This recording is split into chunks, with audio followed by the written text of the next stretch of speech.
Hello friends, आज के lecture में हम लोग एक टॉपिक पर बात करेंगे। इसका टाइटल है सेल्फी की संस्कृति। बहुत ही इंटरेस्टिंग टॉपिक है। मैंने थोड़ी बहुत मेहनत करने की कोशिश की है इस टॉपिक को बनाने में। आशा है कि आप सभी को ये पसंद आएगा।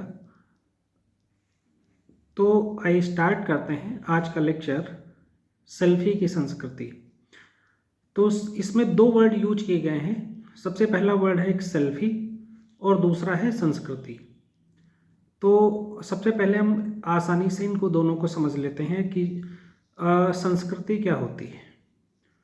तो जो लोग समाजशास्त्र के स्टूडेंट होंगे उन्हें तो आसानी से बात समझ में आती होगी कि सेल्फी क्या होती है, संस्कृति किसे कहते हैं। लेकिन जो नॉन सोशोलॉजिकल बैकग्राउंड के कैंडिडेट हैं उनके लिए थोड़ी दिक्कत होती है। लेकिन आम तौर पर अगर मोटा मोटी कहा जाए तो लगभग सभी लोग जानते हैं कि कल्चर क्या होती है। बहुत ही लेमैन की भाषा में संस्कृति का मतलब होता है वे ऑफ लाइफ, जीवन जीने का ढंग है।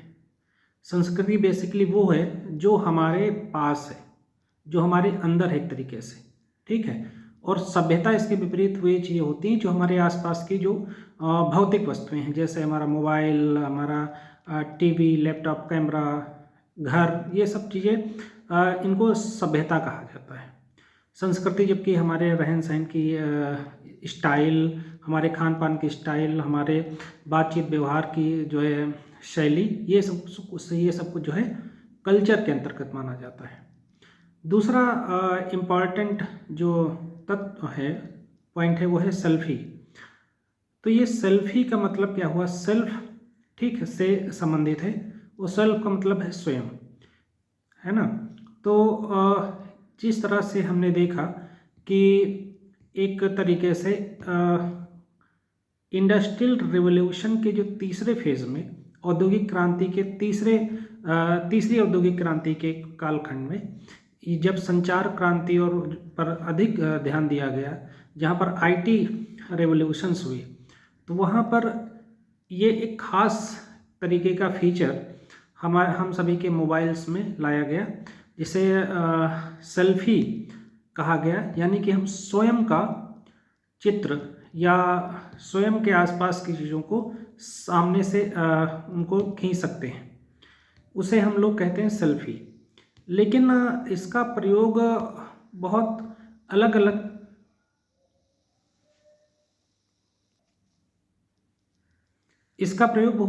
जगह हो सकता है।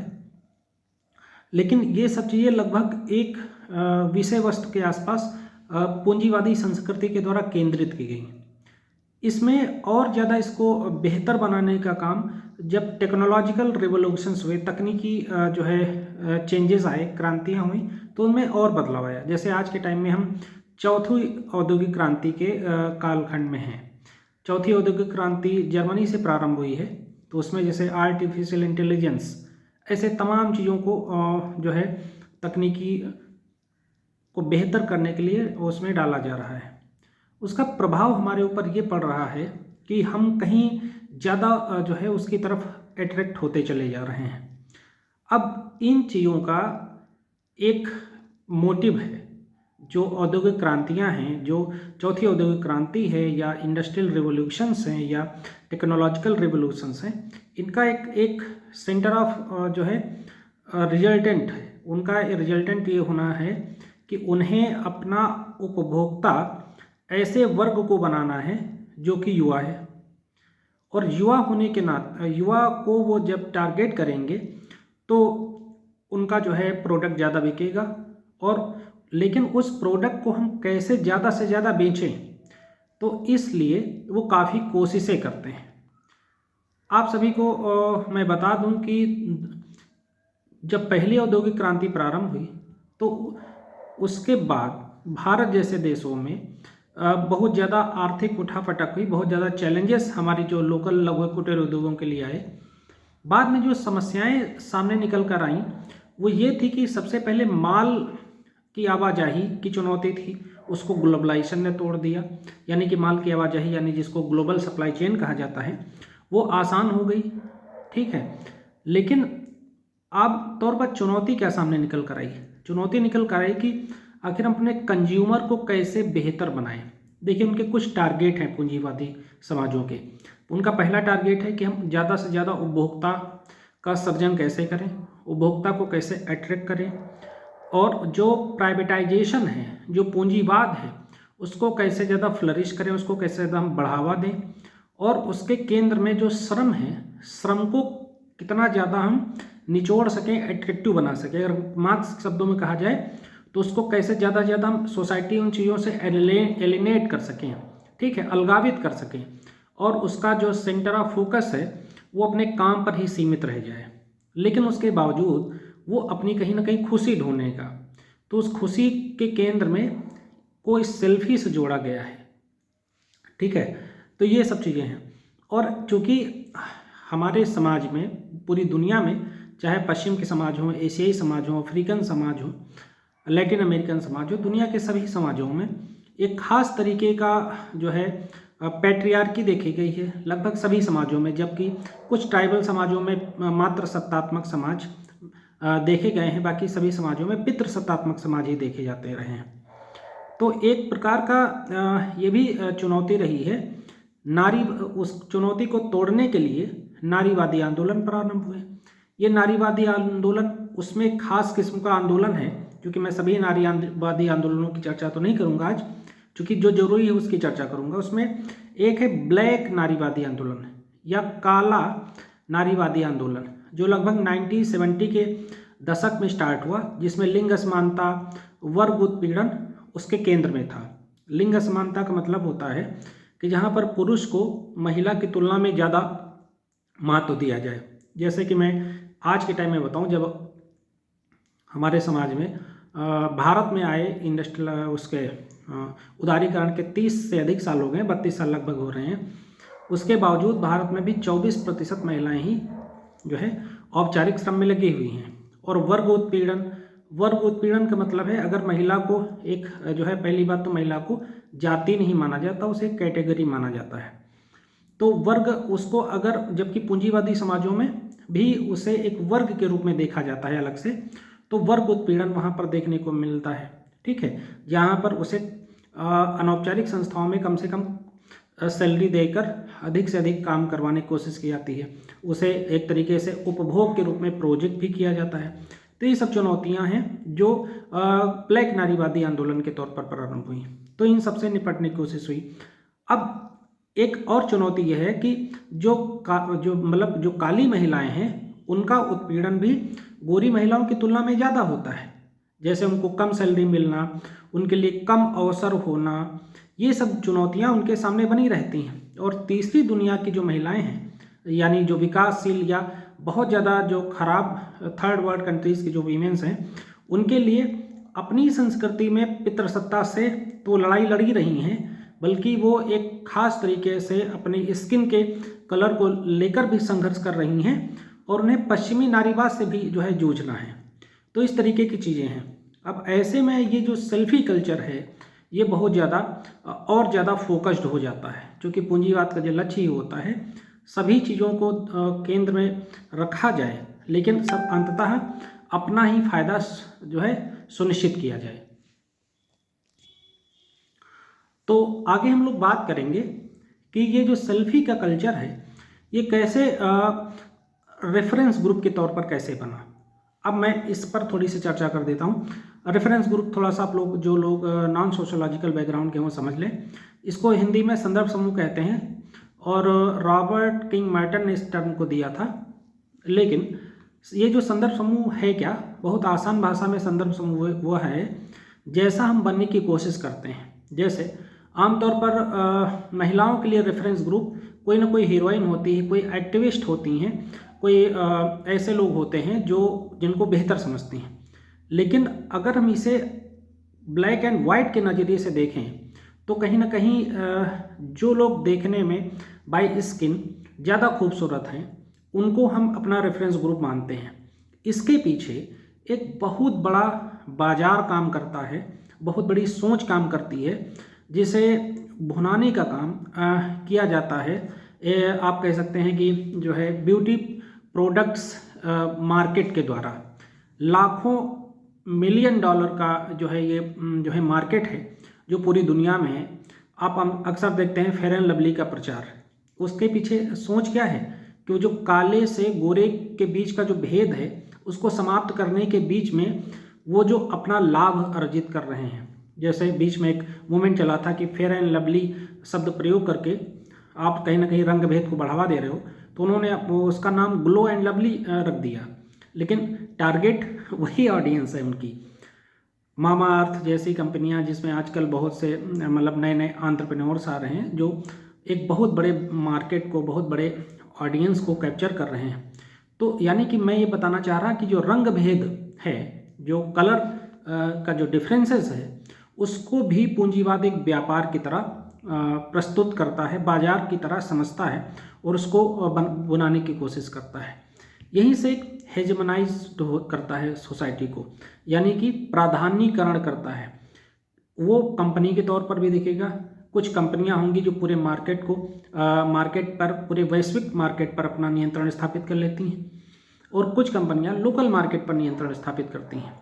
लेकिन उसके बीच में उपभोक्ता को सिर्फ एक जो है आभासी झूठा दिलासा ही दिया जाता है, मैं जहाँ तक समझता हूँ। और इसके केंद्र में पैट्रियार्की भी काम करती है, पितृसत्तात्मकता भी काम करती है। और वो जो पैट्रियार्की है वो इस तरह से काम करती है कि जैसे अगर कोई व्यक्ति ज़्यादा देखने में गोरा है तो उसकी सुंदरता को देखकर ही कहीं ना कहीं तमाम तरीके के निर्णय होते हैं, शादी विवाह से संबंधित निर्णय, व्यवसाय में जो है रिसेप्शन की पोस्ट पर महिलाओं को रखना, खूबसूरत महिलाओं को रखना, इस तरीके के निर्णय और तमाम प्रकार के निर्णय सुनिश्चित किए जाते हैं। तो ये पैट्रियार्की भी काम करती है। जबकि हम लोग ये नहीं समझते कि हिंदुस्तान जिस क्लाइमेटोलॉजी में है, जिस जो है जलवायु की जो हमारी स्थिति है, उष्णकटिबंधीय प्रदेश में हम हैं, तो वहाँ पर एक वेस्टर्न सोसाइटी जैसा जो है हमारा क्लाइमेट नहीं। तो हम लोग गेहूं रंग के ही हो सकते हैं, बहुत प्योर वाइट हो ही नहीं सकते, लेकिन फिर भी उसको एक हमारे अंदर एक झूठा दिलासा दिया जाता है कि हम आपको वैसा बनाएंगे। वैसे प्रचार हमारे सामने लाए जाते हैं, हमारे ऊपर मनोवैज्ञानिक प्रभाव और दबाव दोनों डाला जाता है। साथ ही फ्रेंड्स ये भी है कि एक पश्चिमीकरण का प्रभाव है, और ये पश्चिमीकरण का प्रभाव और आधुनिकता का प्रभाव ये कहाँ से हमारे ऊपर दिखाई देता है। एक तो हम लोग लगभग 150-200 साल ब्रिटिशर्स के गुलाम रहे, तो एक कॉलोनियल कल्चर हमारे ऊपर है, कॉलोनियल इम्पैक्ट है, औपनिवेशिक प्रभाव हमारे ऊपर दिखाई देता है। और जब 1970 के दशक में 1990 के दशक में जब हम ग्लोबल कल्चर के साथ ओपन अप हो गए, जुड़ गए उसके साथ, तो उसके साथ और दिक्कतें सामने आनी शुरू हो गई। तो उसके साथ ये दिक्कतें आनी शुरू हुई कि जो ग्लोबल कल्चर है वो उसके साथ हम जुड़ तो गए, हम आपको अपने आप को ज़्यादा बेहतर खूबसूरत दिखाने की जो है वो भीड़ में आगे बढ़ने लग गए, उस होड़ में बढ़ गए। लेकिन उसके जो रिपरकेशंस हैं, दुष्प्रभाव हैं, उनसे वो हमारे ऊपर कैसे पड़ेंगे वैसी हमने कल्पना नहीं करी। तो ये एक चुनौती है। लेकिन एशिया के जो समाज हैं, ठीक है, उसमें भारत को अगर हम केंद्र में रखें, तो वे सभी समाज का आज भी जो रेफरेंस ग्रुप है वो पश्चिमी समाज ही हैं। वो चाहे अपने हर मॉडल को जो है वो पश्चिम के मॉडल को ही बेहतर मानते हैं। तो वहाँ के जो ये ब्रांडिंग पैटर्न को आज भी हमारे यहाँ फॉलो किया जाता है। भाई दुनिया की जितनी भी बड़ी टेक्निकल कंपनियां हैं वो सब जो है अमेरिका सेंट्रिक हैं, यूरोप सेंट्रिक हैं, अब कुछ कंपनियां चाइना सेंट्रिक हो गई हैं। लेकिन उसके बावजूद भी जो रेफरेंस ग्रुप है वो आज भी हमारा पश्चिम का समाज है। और इसको बढ़ाने में कौन सी ऑडियंस है, कौन से लोग हैं जो काफ़ी काम करते हैं, तो मैं समझता हूँ वह है मिडिल क्लास। और सबसे पहले कोई भी चीज़ जो चेंजेस लाने का काम करता है वो है मिडिल क्लास करता है, अपर मिडिल क्लास करता है, फिर उसके बाद वो लोअर मिडिल क्लास और फिर आम लोगों तक वो कल्चर जो है धीरे धीरे जो है बढ़ता चला जाता है नीचे की तरफ। ठीक है, एक फिल्ट्रेशन थ्योरी काम करती है। तो जो मिडिल क्लास है इसका जो रेफरेंस ग्रुप है वो अपर मिडिल क्लास है या कैपिटलिस्ट क्लास है। तो उसके जैसे बनने की कोशिश करता है, और उसके बाद फिर लोअर जो मिडिल क्लास है और जो पुअर क्लास है यानी गरीब जो तबका है वो भी वैसा बनने की कोशिश करता है। तो ऐसे में जो ये सेल्फी की जो कल्चर है यानी कि अपने आप को बेहतर बनाने की, बेहतर दिखाने की संस्कृति है, इसको व्यापक आयाम मिलता है, और कहीं ना कहीं जो पूंजीवाद है वो और समाज के मानसिकता पर अपनी जो गहरी छाप बनाए रखता है। आज के टाइम में तमाम सेल्फी को फ़िल्टर के साथ प्रस्तुत करना, अपने मतलब फ़ोटो को फ़िल्टर के साथ प्रस्तुत करना, यानी कि कहीं ना कहीं आभासी भाव भंगिमा प्रस्तुत करने जैसा है ना। तो इसके साथ हमें एक तरीके से खुश रखने की सोच को हमारे अंदर ये विकसित किया जा रहा है। उसके सकारात्मक प्रभाव तो भले ही हों कुछ, लेकिन नकारात्मक प्रभाव बहुत ज़्यादा हैं। साथ ही ये भी बात है कि ये चीज़ हमारी आइडेंटिटी से भी जोड़ दी गई है, क्योंकि आज के टाइम में, ग्लोबलाइजेशन के टाइम में, एक आइडेंटिटी क्राइसिस का एक बहुत बड़ा जो है समस्या है, बहुत बड़ी प्रॉब्लम है हमारे सामने। क्योंकि दुनिया में ना तो बुद्धिमान लोगों की कमी है और ना ही अमीर लोगों की कमी है। ऐसे में जो ये लोअर मिडिल क्लास है या जो पुअर क्लास है, इसके सामने अपनी आइडेंटिटी को बरकरार रखने, बनाए रखने और अपग्रेड करने की चुनौती बहुत ज़्यादा आती है। तो मैं समझता हूँ इसमें सेल्फी जो कल्चर है, सेल्फी की संस्कृति, वो बहुत ज़्यादा काम करती है। फॉर एग्जाम्पल, जैसे हम एक महीने में होटल जाते हैं या 15 दिन में होटल में खाना खाने के 20 तरीके का हम जो है मुंह बना के फ़ोटो खींच लेते हैं, पाउच के साथ फ़ोटो खींच लेते हैं। अब उसको हमें अपने आप को अपडेट करने के लिए कि हम भी यहाँ समाज के साथ जीवंत हैं, समाज के साथ हम चल रहे हैं, तो उसको हम अपने अलग अलग सोशल मीडिया प्लेटफॉर्म्स पर डालते रहते हैं। शादी विवाह में इस तरीके के तमाम फ़ोटोज़ को हम डालते हैं, तो उसको प्रस्तुत करने की कोशिश करते हैं कि ताकि हम भी किसी से कम नहीं हैं। तो ये आइडेंटिटी क्राइसिस जो हमारे अंदर है, हम समाज में की जो दौड़ है उससे पीछे न रह जाएं, उसके साथ हम भागने की जद्दोजहद में भी सेल्फी कल्चर को और ज़्यादा बढ़ावा देते हैं, और ज़्यादा उसके साथ हम कहीं ना कहीं जुड़ते हैं, क्योंकि वो हम मान के चलते हैं कि हमारी ये आइडेंटिटी को मेंटेन रखेगा, हमें समाज में जीवंत बनाए रखेगा।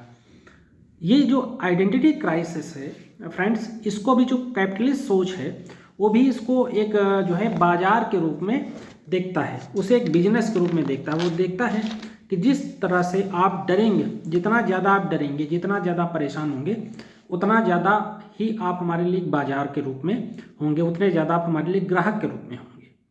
ठीक है, क्योंकि आप उस उत्पाद का प्रयोग करेंगे, तो चाहे तो आप किसी जो है होटल रेस्टोरेंट में खाना खाने जाएं, या आप कोई ऐसा बड़ा महंगा मोबाइल खरीदें, उसका उद्देश्य यही तो है ना कि वो कैपिटलिस्ट जो मेंटेलिटी है, कैपिटलिस्ट जो सोच है, उसके ही तो आप ग्राहक बनते चले जा रहे हैं, भले ही आपको अंदर से खुशी मिल रही हो ना मिल रही हो। क्योंकि इंडिया में हम बहुत बड़ा जो वर्ग है वो आज भी गरीब है ना, उसकी चर्चा भी आगे हम लोग करेंगे।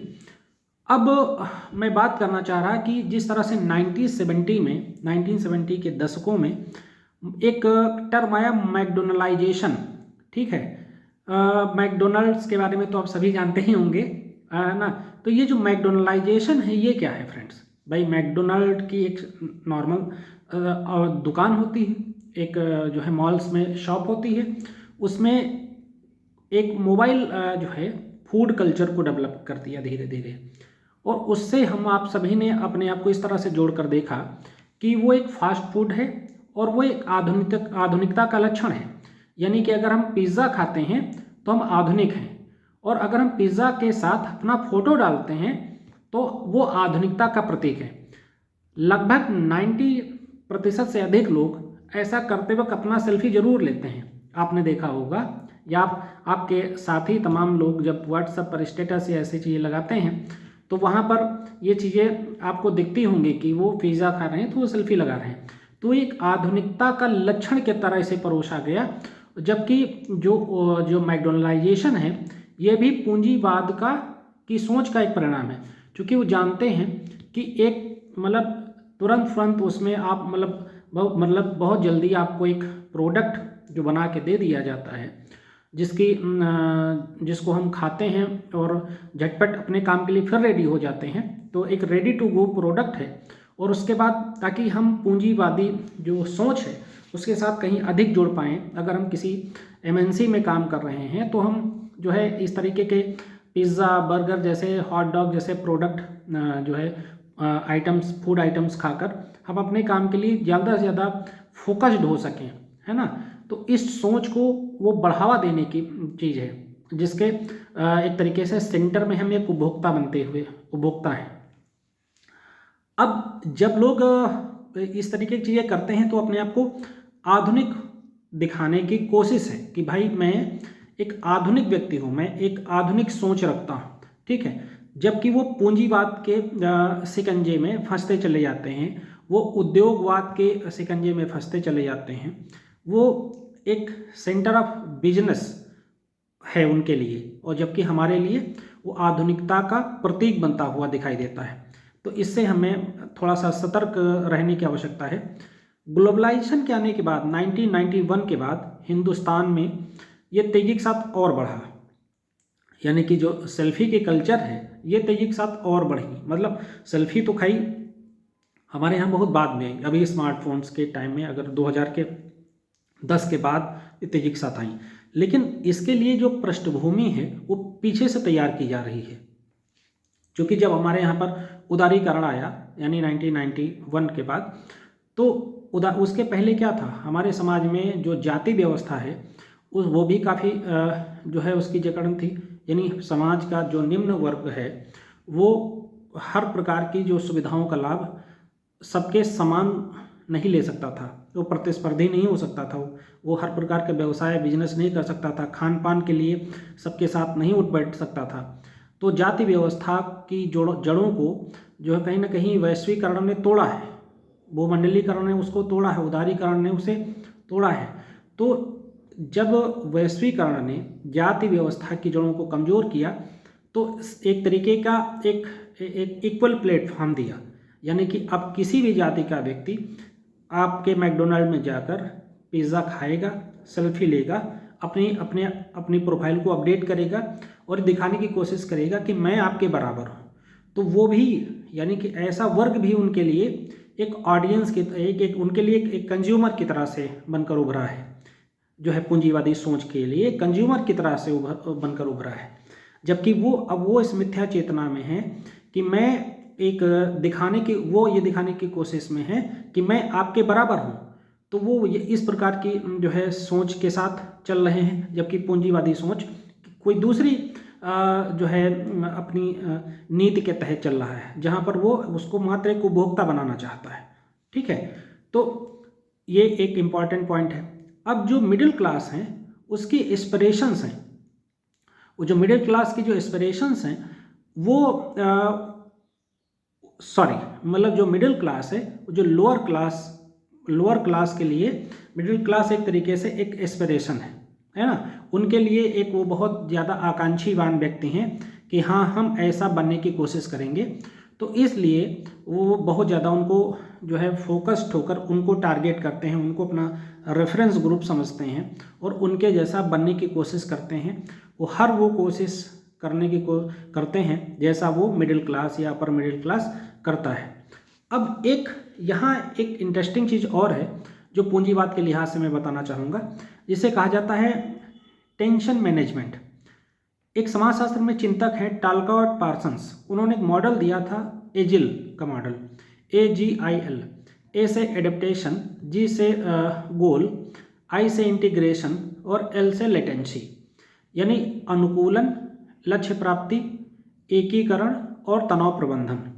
यानी उन्होंने जब दुनिया में कारखानाकरण यानी औद्योगिकरण तेजी के साथ बढ़ा और ये देखा गया कि शहरों का यानी नगरीकरण का तेजी के साथ विकास हुआ, तो ये पाया गया कि नगरों का निर्माण कहाँ हुआ, वो हुआ इंडस्ट्रीज़ के चारों तरफ, उनकी पेरीफेरी में। तो वहाँ पर जब व्यक्ति काम करेगा तो उसके लिए, उसके तनाव प्रबंधन के लिए, उसके वहाँ रहने के लिए सारी सुविधाएं होनी चाहिए। तो सिनेमा का विकास हुआ और हॉस्पिटैलिटी का डेवलपमेंट हुआ, तमाम प्रकार के फंडामेंटल जो है फैसिलिटीज़ का निर्माण धीरे धीरे हुआ।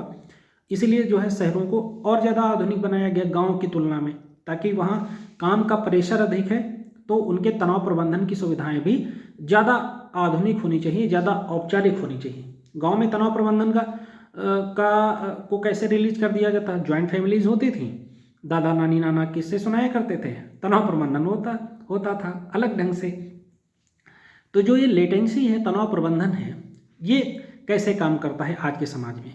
ये काम करता है ठीक इसी तरीके से, क्योंकि जब हम अपने वीकेंड पर मंडे टू फ्राइडे हम काम करते हैं, 10-12 घंटे 15 घंटे काम करते हैं, उसके बाद फ्राइडे नाइट्स करते हैं, सैटरडे या संडे हम छुट्टी इंजॉय करते हैं। तो जब हम वीकेंड्स अपना इंजॉय करते हैं तो उस दौरान हम सेल्फी का यूज करते हैं तमाम और वो जो एक हफ्ते जो 5 दिन हम मतलब एक तरीके से मशीनों की तरह काम करते हैं, तो वो 6वें या 7वें दिन उसको हम इंटरटेनमेंट जब अपना करते हैं तो सेल्फीज़ लेते हैं, तो ये दिखाने की कोशिश करते हैं कि भाई मैं समाज के साथ कदम ताल कर रहा हूँ, उनके साथ हम जो है चल रहे हैं, पहली बात। दूसरी बात यह है कि मैं अपनी ज़िंदगी में देखो कितना खुश हूँ, एक दिखावे की कोशिश भी की जाती है। जो थर्ड इम्पॉर्टेंट जो तीसरी महत्वपूर्ण बात है, वो आइडेंटिटी क्राइसिस से गुजरने के बावजूद वो अपने आप को जो है झूठी मिथ्या चेतना में, मिथ्या जो है सोच के साथ अपने आप को जीवंत बनाए रखने की कोशिश करते हैं। अब इसके बाद हम लोग बात करेंगे कि ग्रामीण समाज पर भी ये जो सेल्फी की संस्कृति, इसका प्रभाव क्या पड़ा। अब जैसा कि मैंने बताया कि जो लोअर मिडिल क्लास के लिए हमेशा अपर क्लास या अपर मिडिल क्लास एक रेफरेंस ग्रुप की तरह काम करता है, उसी तरह से लोअर मिडिल क्लास, उसी तरह जो विलेजर्स हैं, जो ग्रामीण समाज है हमारे समाज का, उसके लिए जो है रेफरेंस ग्रुप कौन है? तो उसके लिए रेफरेंस ग्रुप है जो है शहरी समाज, शहरी लोअर मिडिल क्लास या मिडिल क्लास। तो वो और जो गांव में ये जो एक तरीके से जो सेल्फी है, यानी कि जो मोबाइल में जो है नया एक फीचर है, इसको यूज करने वाला कौन लोग हैं? ऐसी जो लोग हैं वो हैं यूथ। जो यूथ सेल्फी को जब यूज करेंगे तो वे क्या उनका वो किसके जैसा बनने की कोशिश करेंगे? तो जाहिर सी बात है वो जो शहरी समाज के लोग हैं उनके जैसा बनने की कोशिश करेंगे। उनके जैसा बनने की कोशिश में जो यूथ जो लड़के और लड़कियां हैं, वे कहीं ना कहीं इस तरीके के पैटर्न को फॉलो करते हैं। जो शहरी समाज में जो सोच विकसित हो चुकी है, वो धीरे धीरे इसी तरह से अब आपको ग्रामीण समाजों में भी देखने को मिलती है। लेकिन फ्रेंड्स, इन सब का जो प्रभाव है वो कहीं ना कहीं मैं समझता हूँ सकारात्मकता और नकारात्मकता के अलग अलग ढांचे में रखकर देखा जा सकता है। जहाँ पर कुछ इसके फायदे दिखेंगे तो आपको नुकसान भी बहुत सारे दिखेंगे। लेकिन मैं आपको बताता हूँ फाइनली कि दुनिया के बहुत से देशों में अब जिस तरह से पूंजीवाद की दुष्प्रवृत्तियों ने लोगों को परेशान किया है, जैसे आप सबसे ज़्यादा मानसिक रोगी अमेरिका जैसे देश में पाएंगे, ठीक है। तनाव, युवाओं में बहुत ज़्यादा थकान और बहुत ज़्यादा मानसिक असंतोष और बीमारियों ने अपना जोर पकड़ा है। तो ऐसे में तमाम समस्याएं सामने आई हैं। हम पूरी दुनिया आज के टाइम में भूटान का एक मॉडल है, जिसे वहाँ के एक राजा हैं जिग्मे खेसर नामग्याल वांगचुक, उन्होंने जो है एक इंडेक्स बनाया था जिसका नाम था हैप्पीनेस इंडेक्स, नाम है हैप्पीनेस इंडेक्स। उस हैप्पीनेस इंडेक्स को, यानी कि वे अपने देश की वृद्धि को जीडीपी से नहीं मापते बल्कि खुशहाली से मापते हैं।